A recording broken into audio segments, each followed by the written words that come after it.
না বসন্তকাল, এটা গ্রীষ্মকাল না যে তোমার গরম লাগছে এত।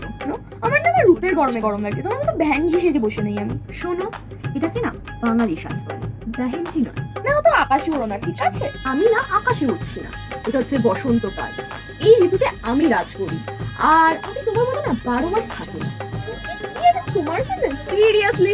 হ্যাঁ নিশ্চয়ই, কারণ এই ঋতুতে সরস্বতী পুজো হয়, আর সরস্বতী পুজোতে আমি হলাম গুরুত্বপূর্ণ। আমি যদি না থাকি তোমরা না অন্ধ, ঠিক আছে? তুমি না পুজো টুকি, তারপরে পুরো সোশ্যাল মিডিয়ায় আমি ভরে থাকি, আর বয়ফ্রেন্ড না নিজের গার্লফ্রেন্ডকে যে আমাকে দিয়েই প্রপোজ করে, তোমাকে দিয়ে নয়। হাসারে। ঠিক আছে, আমি নয় মানলাম তুমি প্রেমিক আর প্রেমিকাদের জন্য, কিন্তু এখনকার গানগুলো শুনেছো? বসন্তকালে প্রেমের গানও কিন্তু আমিই থাকি। চুপ করো, তোমাকে নিয়ে কোনো দিন আছে স্পেশাল? আমাকে নিয়ে একটা দিন আছে যার নাম হলো রোজ ডে। শুনেছো নিশ্চয়ই? হ্যাঁ শুনেছি, কিন্তু সেসব ইংরেজির ভাষা। বাঙালির কথা ভেবে দেখেছো কোনোদিনও? বাঙালিদের না একটা উৎসব হয় যার নাম বসন্ত উৎসব। সেখানে না সবাই শুধু পলাশের নামই নেয়।